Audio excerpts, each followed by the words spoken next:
نتابع حلقتنا مع المستثمر الشاب إدريس أعراب. ولد إدريس بالمنطقة الشرقية بقرية صغيرة غرب مدينة تازة، حيث قضى طفولته قبل أن ينتقل إلى فرنسا.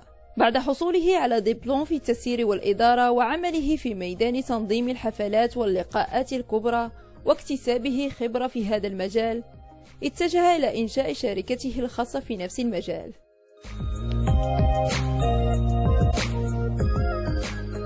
Nous sommes actuellement à Sainte-Geneviève-des-Bois, à la salle des fêtes La Verrière, qui se situe dans la zone industrielle La Croix-Blanche, pas loin de Electrodépôt. Et aujourd'hui, on est en train de préparer un grand mariage de 500 personnes. Je suis dans mon bureau, en plein préparatif. Mon activité consiste en fait à tout ce qui est location de salle, donc je fais de la location de salle, et je fais aussi tout ce qui est organisation et décoration et traiteur. Donc location de salle, on peut louer la salle à tous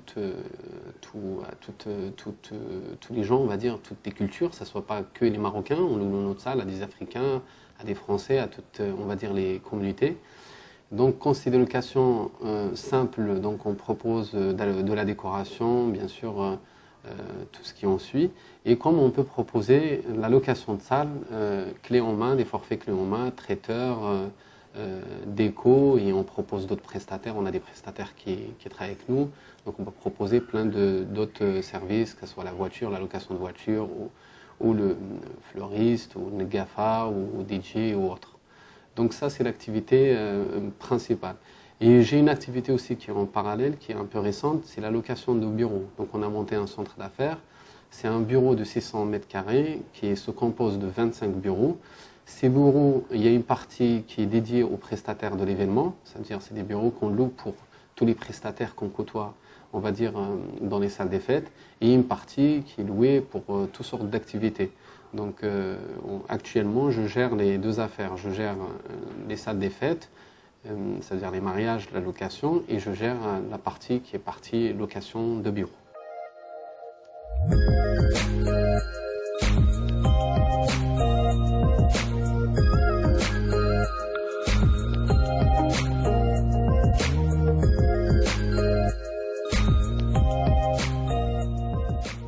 Mon parcours, donc, il a commencé juste après mes études. Donc, j'ai un BTS assistant de gestion.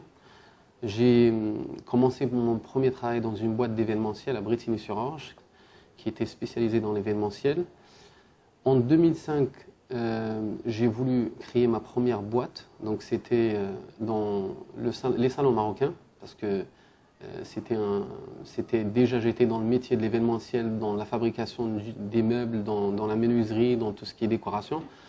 Donc suite à une rencontre avec un ami à moi qui m'a proposé de racheter une affaire, on a racheté la première affaire en 2005, qui était donc, comme je disais, un magasin de salons marocains à Sainte-Geneviève-des-Bois.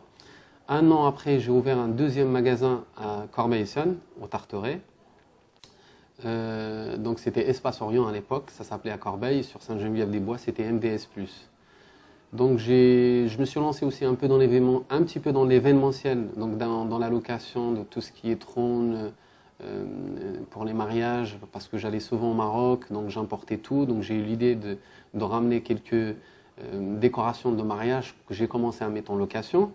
Par la suite, en même temps, en parallèle avec mon métier de fabricant, on va dire, de meubles, j'avais une activité qui se lançait en parallèle, l'activité, on va dire, traiteur, location de matériel. Mes premiers prestats que j'ai faits, c'était des petits anniversaires, des petits fiançailles en tant que traiteur. Donc j'ai commencé à rentrer dans le métier petit à petit. En 2008, j'ai commencé vraiment à faire traiteur dans des salles en Île-de-France. Mes débuts, c'était sur le secteur de Brétigny. J'ai eu l'occasion d'ouvrir ma première salle des fêtes, 2010-2011, qui est salle 91, La Perla à Brétigny-sur-Orge. Et par la suite, j'ai ouvert le Voilier 91, c'est une grande salle, avec mes frères. Donc c'était à Saint-Germain-les-Arpajans. On s'est agrandi, on a vu qu'il y avait de la demande, donc j'ai ouvert encore une autre petite salle. Donc on avait beaucoup de demandes pour des salles de petite taille, donc comme la Perla et le Voilier, c'était des salles de grande taille. Donc j'ai ouvert une petite salle dans 77 à Saint-Fargeau-Ponthierry, qui s'appelait la Villa 77. Un an après, donc en 2016, j'ai ouvert encore une autre salle, donc la suite 91, et juste à côté à Sainte-Geneviève-des-Bois. Et l'année dernière, donc on a ouvert la salle où on est actuellement, la Verrière, qui est la plus grande de mes salles. Et c'est la salle aujourd'hui qui tourne le plus et qui marche le mieux.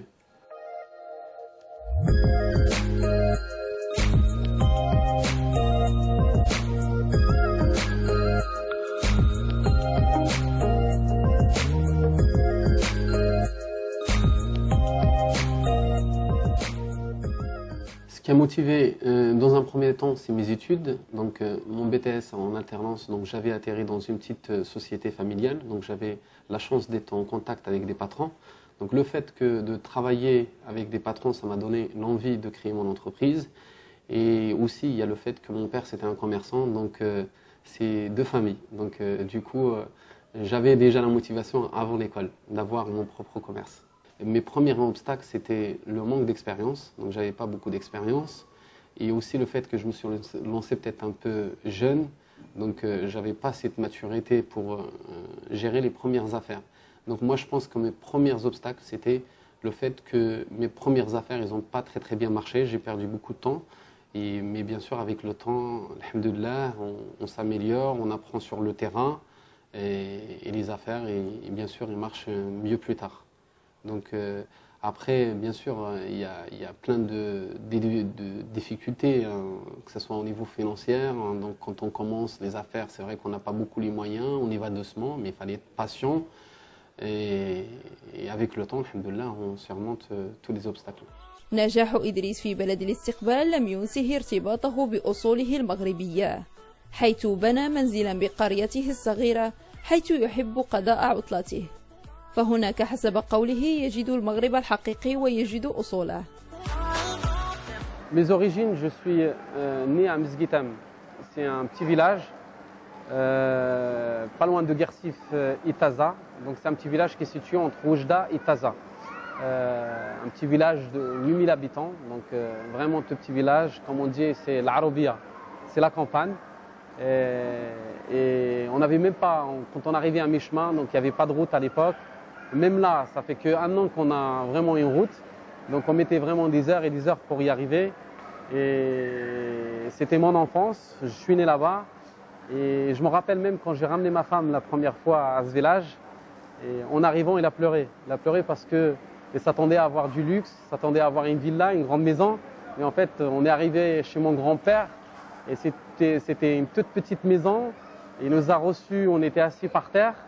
Il y avait la théière, berrad, atay, donc il n'y avait pas de restaurant. Et ce jour-là, je m'en rappellerai toujours parce que c'était la première fois où j'emmène ma femme et ma fille. Mais aujourd'hui, alhamdoulilah, il y a des routes. Et je suis en train de construire d'ailleurs une maison dans ce village. J'ai été la semaine dernière, j'ai commencé la construction. Mes parents, ils ont rénové leur maison. On y retourne souvent, alhamdoulilah. Et on va dire, on est content d'y aller parce que c'est là-bas où on se ressource, c'est là-bas où on retrouve les oncles, la famille. Le soir, quand on sort, pour vous dire, mon oncle, c'est un berger, il rentre avec des chèvres, des brevets. Donc c'est vraiment, on retrouve le vrai Maroc, la vraie nature.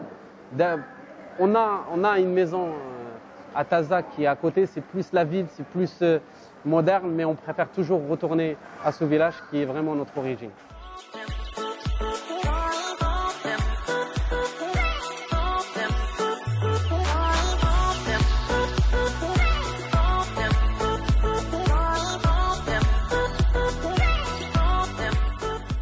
Comme je dis toujours, alhamdoulilah, le fait d'avoir deux cultures, c'est important.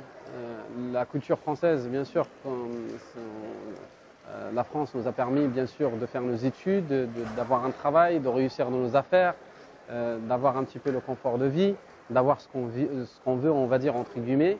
Mais il y a aussi la culture marocaine, notre attachement au Maroc qui est important. Notre Maroc, c'est là où on se ressource, c'est là où on y va, c'est là où on passe nos vacances, c'est là où on a notre famille, c'est là où on a nos oncles, nos grands-parents. On est en France, mais notre cœur est toujours au Maroc. C'est tous les jours qu'on pense au Maroc, c'est tous les jours en voyant les parents. Bien sûr, on demande des nouvelles de tout le monde. Et aujourd'hui encore, c'est plus simple avec les réseaux sociaux.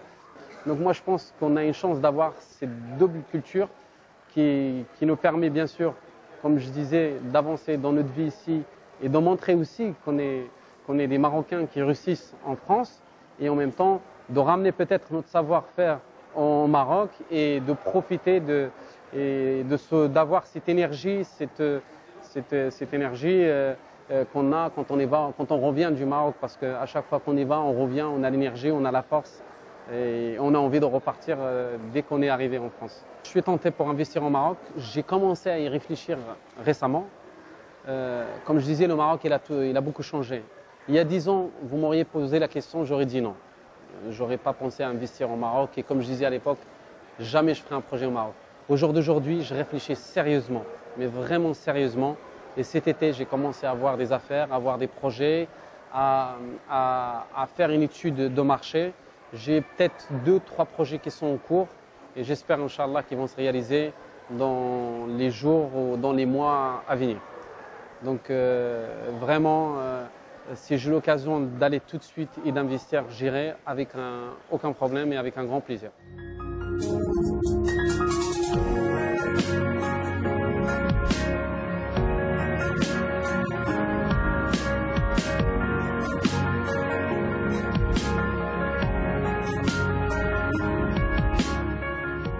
Le Maghreb d'aujourd'hui, ce n'est pas le Maghreb d'il y a 20 ans. Ça a très bien changé. On voit que ce soit au niveau infrastructure, les routes, les autoroutes. Comme je parlais tout à l'heure, je mettais 2 heures pour arriver à un village. Aujourd'hui, il y a une route, je roule à 120, j'arrive au bout de 20 minutes. On voit beaucoup de changements sur tous les niveaux. On en parle tout le temps.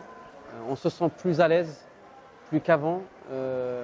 Et on a tout ce qu'il faut au Maroc. Il ne faut pas qu'on se cache la face. Il y a tout ce qu'il faut. Il y a les supermarchés, il y a les magasins. On a notre confort quotidien. Ça veut dire, même 10 fois, à l'époque, on restait 15 jours, on s'ennuyait. On se disait, il faut qu'on rentre. La France nous manque. Les supermarchés nous manquent. Aujourd'hui, il y a tout sur place. Je pense que, alhamdoulilah, on a une chance d'avoir un pays comme le Maroc, qui est classé quand même parmi les premiers pays en Afrique et qui évolue. Et quand on y va, on se sent en sécurité, on se sent bien et ça aussi c'est une chance. La France d'aujourd'hui, je pense que, moi je parle au niveau affaires par exemple, c'est devenu un peu dur. C'est plus comme avant, ça on le sait, la conjoncture économique d'aujourd'hui, les affaires sont devenues très difficiles, trop de taxes, trop d'impôts, trop de choses. Beaucoup d'amis à moi qui sont partis, sont revenus au Maroc s'installer ou partir dans d'autres pays. Moi, je pense qu'il y a quand même des changements et même l'avenir, il n'est pas clair en France. On ne voit pas l'avenir avec tout ce qui se passe, avec tout ce qu'on voit. Moi, je pense qu'on est un peu moins à l'aise qu'avant en France. Moi, je parle peut-être sur tous les domaines, mais on ne se sent pas comme avant. Il y a des choses, il y a beaucoup avec tout ce qui se passe, avec tout ce qu'on voit. Donc c'est vraiment, moi je pense, la France a beaucoup changé et je ne suis pas le seul à le dire, que ce soit au niveau économique, au niveau social, au niveau tout. Donc c'est devenu un peu difficile.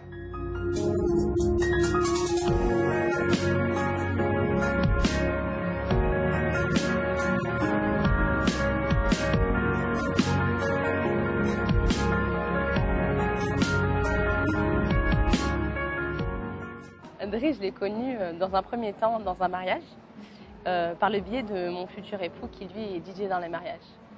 À la suite de ça, de par son professionnalisme et sa gentillesse, parce que c'est une personne qui est super gentille, qui est super humaine et qui connaît son travail.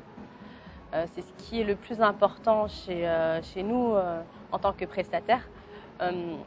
On a pu collaborer ensemble et c'est pour ça qu'on est au jour d'aujourd'hui dans cette sublime salle qui est la Verrière. Alors Driss, c'est une personne qui est super gentille, qui a un énorme cœur et qui est professionnellement parlant très actif et très impliqué dans tout ce qu'il fait. C'est une personne qui va t'aider, qui va être là du début jusqu'à la fin. En tant que prestataire ou en tant que futur marié, je souhaite à tout le monde, mais vraiment à tout le monde, de rencontrer cette personne qui est vraiment une personne mémorable et très gentille. Il n'y a pas plus gentil que Driss, tout simplement. Et en tant que futur marié, j'ai souhaité avoir un prestataire comme lui. Je l'ai eu, alhamdoulilah. Aujourd'hui, je me marie le mois prochain et je peux lui souhaiter que du bonheur, des salles, et qu'il reste comme il est du début jusqu'à la fin.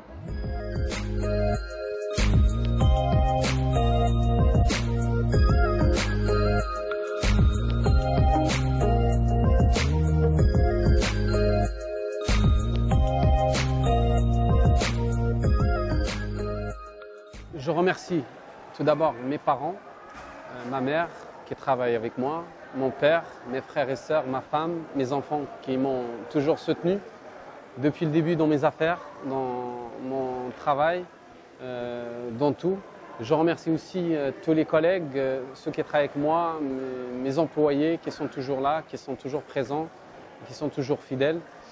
Je remercie Canal Atlas qui s'est déplacé, qui ont pris le temps de venir chez nous, chez les Marocains résidant en France, et prennent le temps de venir nous voir et de savoir ce qu'on fait. Donc je les remercie infiniment.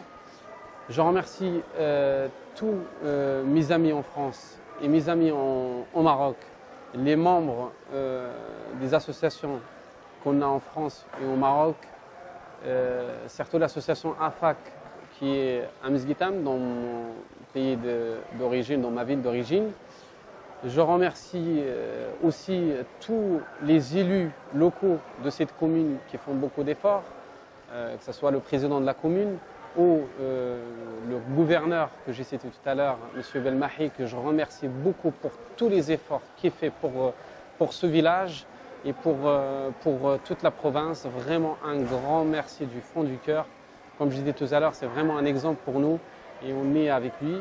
On remercie de près et de loin tous qui nous soutiennent et merci beaucoup.